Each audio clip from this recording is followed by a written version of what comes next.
नमस्कार, आप देख रहे हैं हमारा खास कार्यक्रम कोरोना काल पेश की मिसाल और मैं हूं आपके साथ मोनिका गुप्ता।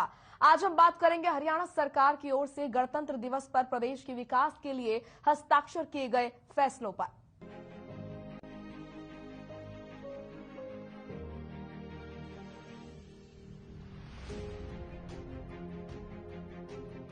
बहत्तरवें गणतंत्र दिवस समारोह में योजनाओं पर चर्चा।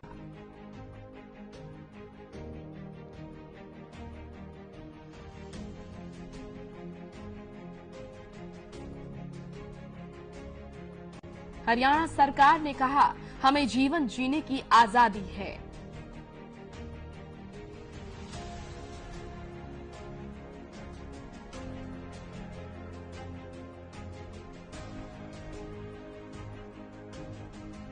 दूसरे के जीवन को हानि पहुंचाना हमारा मकसद नहीं।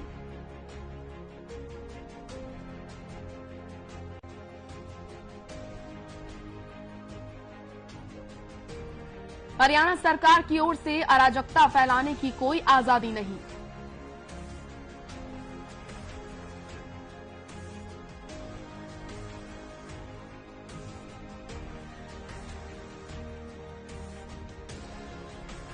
गणतंत्र दिवस का एक संकल्प है, हम इस गणतंत्र का प्रयोग करेंगे।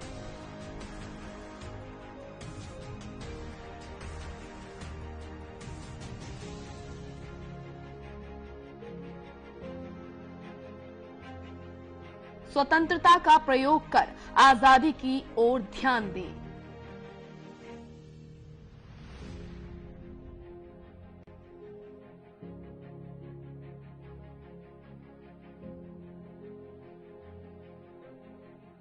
हरियाणा के युवाओं के लिए 75% नौकरियों का प्रावधान। कोरोना महामारी के बीच संक्रमण फैलने से मौत के आंकड़े आसमान छूते जा रहे थे।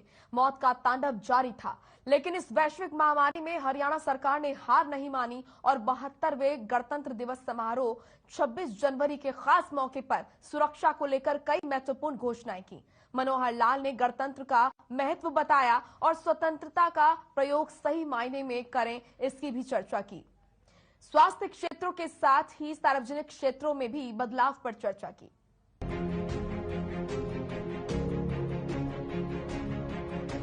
लेकिन इसका मतलब ये नहीं कि हम किसी दूसरे के जीवन को हानि पहुंचाएंगे। हमें अराजकता फैलाने की कोई आजादी नहीं है।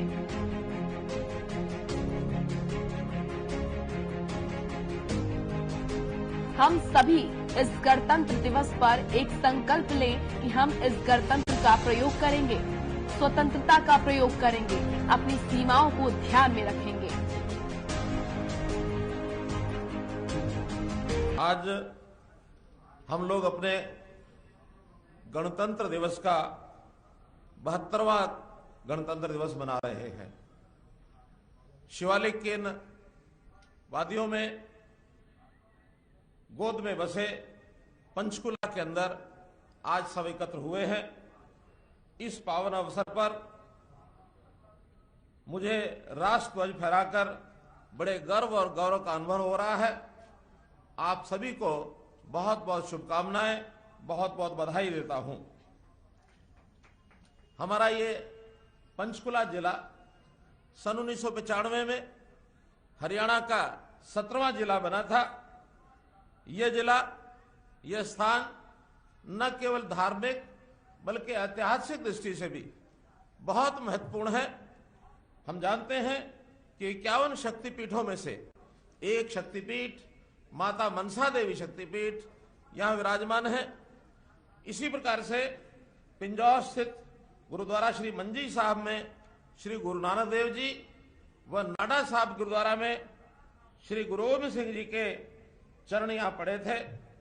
मैं आज इस राष्ट्रीय पर्व पर ऐसे सभी महापुरुषों को श्रद्धांजलि अर्पित करता हूं और इस पावन भूमि को नमन करता हूं कि डॉक्टर अंबेडकर जी ने हमें संविधान प्रदत्त करके हमारी जो एक स्वतंत्रता को एक गणतंत्र दिवस के नाते से उसको लागू कराया। इसी प्रकार देश को भौगोलिक स्वतंत्रता दिलाने के लिए सरदार वल्लभ भाई पटेल उन्होंने देश की 565 रियासतों को एक किया और भौगोलिक दृष्टि से इस देश को एक संगठित मजबूत तंत्र के रूप में आगे बढ़ाया। लेकिन देश की अखंडता में कुछ कमियां शेष रही। उस समय की कमियों को पूरा दूर करने के लिए हमारे देश के वर्तमान प्रधानमंत्री श्री नरेंद्र मोदी जी लगातार प्रयास कर रहे हैं और मैं इस बात से संतुष्ट हूं। मैं उनको बधाई देता हूं कि उन्होंने धारा 370 जैसी धाराओं को 35A धाराओं को निरर्थक करके इनको हटा करके और जम्मू कश्मीर जैसे प्रांत को इस देश का अभिन्न अंग बनाया। ये इसके लिए वो बधाई के पात्र हैं। मुख्यमंत्री मनोहर लाल ने 72वें गणतंत्र दिवस समारोह के खास मौके पर जीवन जीने की आजादी का मतलब समझाया। लेकिन आजादी का मतलब ये नहीं कि आप अपने फायदे के लिए दूसरे के जीवन को हानि पहुंचाएं। ये भी चर्चा की, साथ ही अराजकता न फैलाने की मांग की। मुख्यमंत्री मनोहर लाल ने कहा कि हम सत्ता भोगने के लिए नहीं, सेवा का नियम बनाने के लिए आगे आएंगे।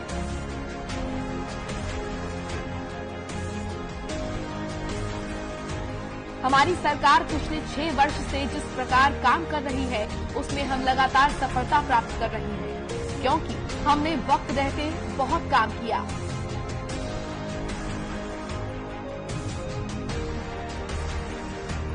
हरियाणा प्रदेश में परिवर्तन लाने के लिए भ्रष्टाचार पर चोट कर व्यवस्था बदली है। हमने नए नए आयाम खड़े किए हैं। हम लोग वर्तमान में एक ऐसे दौर में निकल रहे हैं। ये दौर पिछले वर्ष का बहुत कठिन दौर, कोरोना का दौर, कोविड-19 के नाम से न केवल ये देश बल्कि दुनिया में हम इसमें से निकले हैं। एक कठिन वर्ष हमारे लिए रहा है, फिर भी हम उस दौर में से सफलतापूर्वक बाहर निकल आए हैं। कोविड के दौर से बाहर निकलते हुए एक विशेष बात कि भारत देश ने दुनिया के अंदर एक उल्लेखनीय जो काम किया हमारे वैज्ञानिकों ने कि एक स्वदेशी वैक्सीन ये तैयार की है। और इस 2 प्रकार की जो वैक्सीन तैयार हुई है वो अपने देश में नागरिकों को बहुत तेजी से लगाई जा रही है। दुनिया में इस तेजी से काम कहीं भी नहीं हुआ है। वर्तमान समय तक पिछले एक पखवाड़े में ही लगभग 10 लाख लोगों को कोविड का वैक्सीन ये लगाया जा चुका है। और प्रसन्नता की बात यह है कि जिसमें से 1,05,000 कोविड के जो वैक्सीन के टीके अपने हरियाणा में ही लगे हैं। बहुत द्रुत गति से ये काम हो रहा है। दुनिया में हम लोग अग्रणी हो गए हैं। इतना तेजी से काम ना अमेरिका ने किया है, ना यूके ने किया है, ना जापान ने किया है, किसी देश ने नहीं किया। लेकिन हमारा देश इस सफल प्रयोग के बाद ऐसे जो हमारे मित्र देश हैं जिनकी अपेक्षा हमसे बनी हुई है उनको भी वैक्सीन हम भेज रहे हैं। ये काम बहुत सफलतापूर्वक चाहे देश में हो चाहे हरियाणा में हो, इसको हमने किया है। मित्रों, हमने 2014 में हरियाणा के अंदर अपनी सरकार बनाई। अब दूसरा जो पारी है इसमें भी हमने अपनी सरकार बनाई है। और हम लोग लगातार सरकार बनाने के बाद सत्ता को कोई भोगने के लिए नहीं बल्कि सत्ता को सेवा का माध्यम ये हम बनाने के लिए आगे आए हैं। और हरियाणा सरकार पिछले 6 वर्ष से जिस प्रकार से काम कर रही है, इसमें हमने एक बहुत ही मौन आंदोलन, साइलेंट रेवोल्यूशन के नाते से बहुत सी चीजों की बदल की है। और ये बदल कभी भी आज से पहले सरकारें नहीं कर पाई। इच्छा रखी होगी लेकिन सफलता नहीं मिली। हम लगातार इसमें सफलता प्राप्त कर रहे हैं। हमने बहुत से ऐसे काम किए हैं जीवन को बहुत एकदम परिवर्तन करने के लिए, खास करके भ्रष्टाचार के ऊपर हमने जोर किया। व्यवस्थाएं हमने बदली हैं, उसमें नए नए काम भी, नए नए आयाम भी हमने खड़े किए हैं। मुख्यमंत्री ने कहा कि स्वास्थ्य सेवाओं में बहुत उल्लेखनीय काम किए हैं। 4 मेडिकल कॉलेज भिवानी, जींद, नारनौल में खोले हैं। हम स्वास्थ्य क्षेत्र में 27,000 डॉक्टर तैयार करने की दिशा में आगे बढ़ रहे हैं। अब 1750 से डॉक्टरों को दाखिला मिलने लगा है। स्वास्थ्य सेवाओं में हमने जितने काम किए उल्लेखनीय हैं। हमने अपने इस समय में 4 मेडिकल कॉलेज भिवानी, जींद, गुरुग्राम और नारनौल में कोरियावास 4 नए मेडिकल कॉलेज की स्थापना की है, जिससे हमारा जो लक्ष्य है कि 1000 जनसंख्या के प्रति एक डॉक्टर अर्थात 27,000 डॉक्टर हमारे पास होने चाहिए, उस ओर हम आगे बढ़ रहे हैं। जो मेडिकल कॉलेज की सीटें 2014 में लगभग प्रतिवर्ष 750 डॉक्टर्स को एडमिशन मिलता था, आज वो 1750 को मिलने लग गया है। हमारा टारगेट 2000 से ऊपर डॉक्टर प्रतिवर्ष हमारे बेड़े में शामिल हों, ये हमने किया है। गणतंत्र दिवस के खास मौके पर मुख्यमंत्री मनोहर लाल ने कहा कि जो सत्ता है वो सिर्फ राज करने के लिए नहीं है, बल्कि नियम बनाने और नियमों को मानने के लिए भी है। मुख्यमंत्री ने प्रदेश के बेहतर विकास के लिए कई उल्लेखनीय काम भी किए हैं। भ्रष्टाचार खत्म हो, इसके लिए कई नए आयाम भी खड़े किए हैं। स्वास्थ्य क्षेत्रों में भी कई बदलाव किए। मनोहर लाल ने कहा कि प्रधानमंत्री नरेंद्र मोदी के नेतृत्व में आयुष्मान भारत योजना के तहत स्वास्थ्य बीमा योजना चलाई।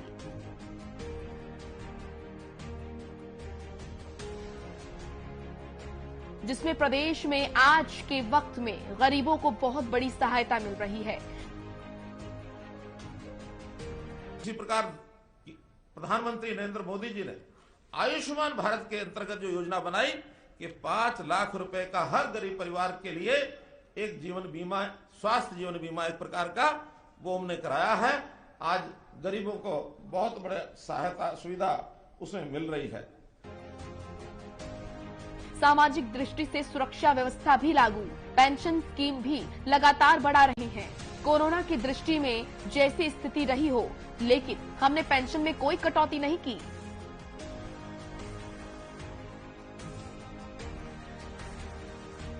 युवाओं के लिए शिक्षा, पोषण, भर्तियां के लिए काम कराया। प्राइवेट क्षेत्र में हरियाणा के युवाओं के लिए 75% नौकरियों का प्रावधान किया।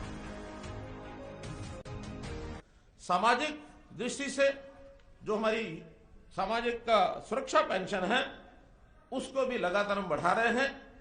कोविड के दिनों में भले ही आर्थिक स्थिति हमारी किसी प्रकार की रही हो, लेकिन हमने किसी प्रकार कर्मचारियों का कोई वेतन अथवा पेंशन अथवा अन्य ऐसे विषयों पर कोई कटौती नहीं की है। लगातार हम उसमें काम करते रहे हैं। हम लोगों ने युवाओं के लिए जो काम किए हैं, युवाओं की शिक्षा हो, युवाओं का कौशल हो, युवाओं की नौकरियां हो, लगातार हम काम कर रहे हैं। पिछले 5 वर्ष में 6 वर्ष में 80,000 सरकारी नौकरियां हमने युवाओं को दिलाई हैं। जो लोग पढ़ लिख करके नौकरियां प्राप्त नहीं कर पा रहे थे, उनके लिए भी सक्षम युवा नाम से कार्यक्रम शुरू किया। 1,10,000 युवाओं को उसके माध्यम से 3 वर्ष का ये 100 घंटे का काम ये हमने देना का प्रारंभ किया, ताकि वो अपने जीवन में धीरे धीरे प्रशिक्षण प्राप्त करके वो आगे बढ़ सके। मित्रों, ग्रुप सी और डी की नौकरियां बहुत सुलभ कर दी हैं। अभी एक बार रजिस्ट्रेशन करने के बाद एक ही फीस में लगातार 3 वर्ष तक वो कितने ही एग्जाम उसमें अपीयर हो सकते हैं। उनको बार बार फीस भरने के लिए आवश्यकता नहीं है। ग्रुप सी और डी के इंटरव्यू हमने समाप्त कर दिए हैं। एक बार की परीक्षा में जो भी सेंट्रल एलिजिबिलिटी टेस्ट के माध्यम से योग्यता होगी, उसमें ग्रुप डी के लोगों को अपनी बारी से नौकरी मिलती रहेगी। केवल ग्रुप सी के लिए विभाग के अनुसार एक अलग से और परीक्षा पास करनी पड़ेगी। ये नौकरियां हमने शुद्ध मेरिट पर देनी शुरू की हैं। पर्ची और खर्ची इसको बंद किया है। युवा बहुत ही संतुष्ट है इस बात से, उसको इस बात का संतोष है कि पढ़ाई के बाद योग्यता के आधार पर उसको उसका फल मिलने वाला है। कॉलेज में पढ़ते ही उसको पासपोर्ट की व्यवस्था लागू की, ताकि उसको अप्लाई करने के बाद पासपोर्ट मिल जाए। इस वर्ष में 6,800 विद्यार्थियों ने अपनी पढ़ाई के साथ ही डिग्री प्राप्त करने के साथ उसको पासपोर्ट मिला है, ताकि उसको आगे चल करके किसी प्रकार की कोई कठिनाई ना आए। प्रदेश के अंदर हरियाणा के युवाओं को नौकरियां मिले, 75% नौकरियों का ये प्रावधान ये भी हमने प्राइवेट नौकरी के लिए ये किया है। तो इसलिए मित्रों, युवाओं के लिए ये जो सब काम किए हैं, इससे हमारा युवा बहुत संतुष्ट है।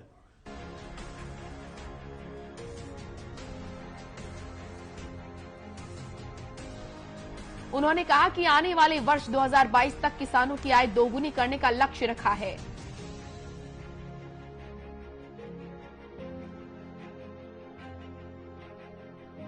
जितने भी किसान हैं, उनकी जितनी भी कठिनाइयां हैं, उनको दूर करने के लिए तैयार रहते हैं।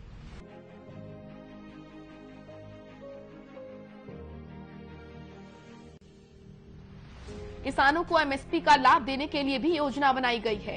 किसान आंदोलन के बाद से सरकार ने किसानों के पक्ष में कई फैसले लिए हैं।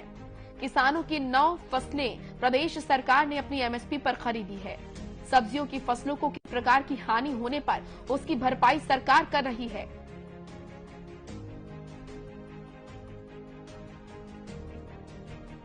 सरकार ने जमीनी मामलों पर भी कई बड़े बदलाव किए हैं। प्रदेश में लोगों को अपनी जमीनों की रजिस्ट्री करवाने के लिए ऑनलाइन प्रावधान कर दिया गया है।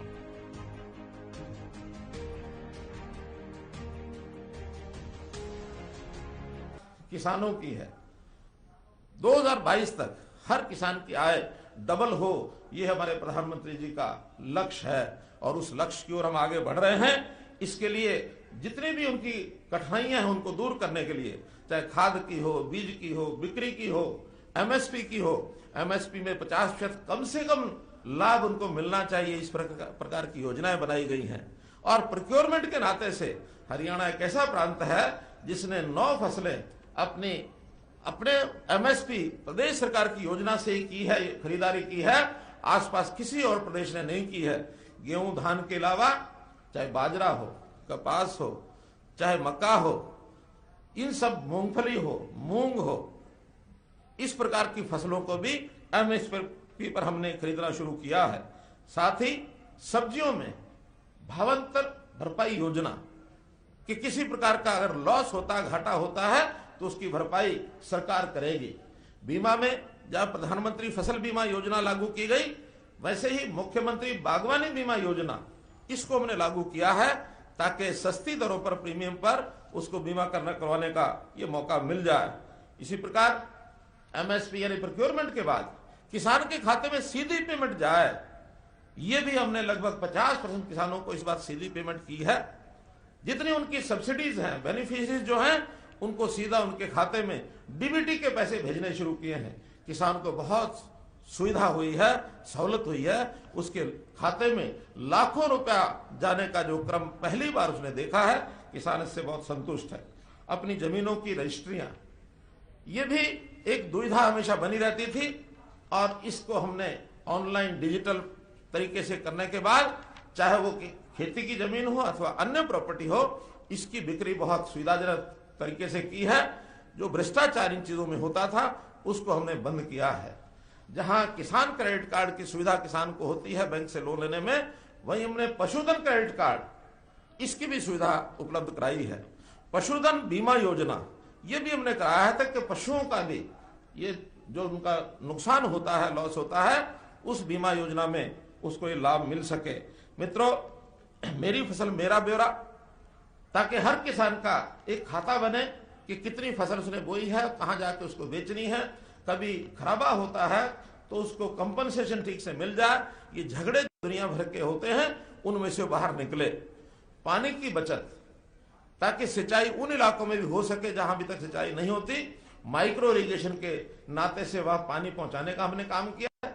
और जब पानी की खपत ज्यादा होती है, उसमें मेरा पानी मेरी विरासत जैसी योजनाएं हमने लागू की। 7,000 रुपया प्रति एकड़ उनको इसका सब्सिडी एक प्रकार की दी गई है ताकि वो पानी की बचत करें। मुझे खुशी है बताते हुए कि लगभग 80,000 एकड़ में हमारे किसानों ने धान ना बो करके इस बार अन्य फसलें ये बोई हैं ताकि उसमें पानी की बचत ये उनको हो सके।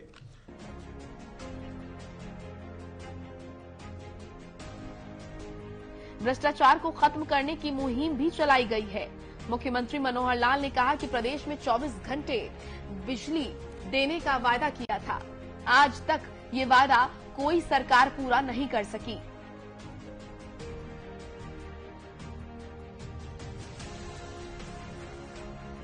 हमारी सरकार बनने के बाद हरियाणा के 5,200 गांव में 24 घंटे बिजली जा रही है।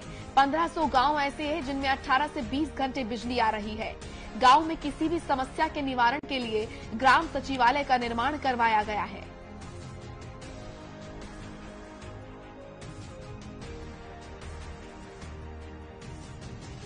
इसके अंदर भी सुविधाएं बहुत हमने दी हैं।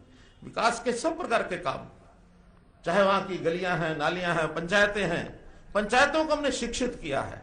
और अभी तक तो शिक्षित पंचायत यही हमने काम किया।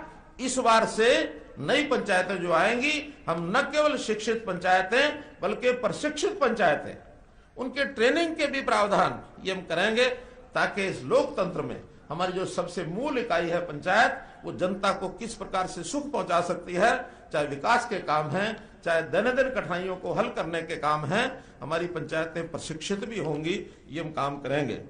बिजली हमने 24 घंटे ये देने का वायदा किया था, आज तक कोई मुख्यमंत्री इसको पूरा नहीं कर सका। मुझे बताते हुए खुशी है कि आज 26 जनवरी के दिन जो अभी पिछला 5000 गांव का जो हमारा 24 घंटे बिजली जा रही थी, आज से 223 गांव में और 24 घंटे बिजली हमने शुरू कर दी है। तो ये 5223 गांव आज से हो गए हैं।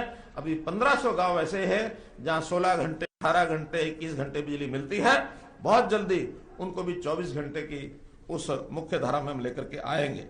गांव में हमने ग्राम सचिवालय बनाए, एक ही स्थान पर गांव का प्रशासन वहां से शुरू हो, चाहे वहां का पटवारी है, चाहे वहां का ग्राम सचिव है, सरपंच है, अथवा वहां जितनी भी सेवाएं गांव में सरकारी मिलती हैं, एक ही स्थान से उनको मिलनी प्रारंभ हो।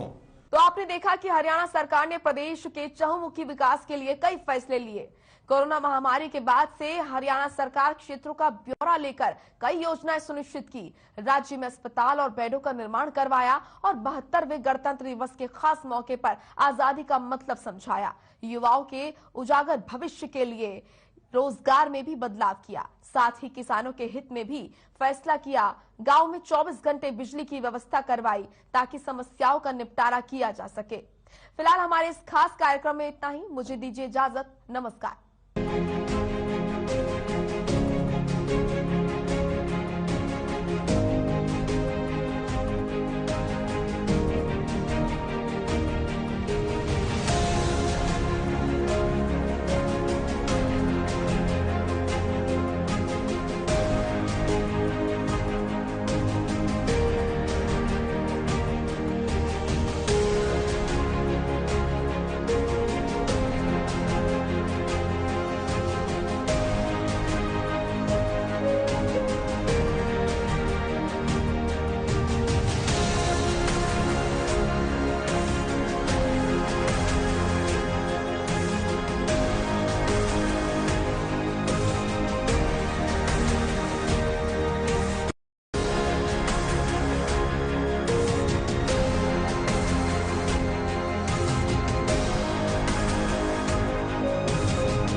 निर्मा शुद्ध नमक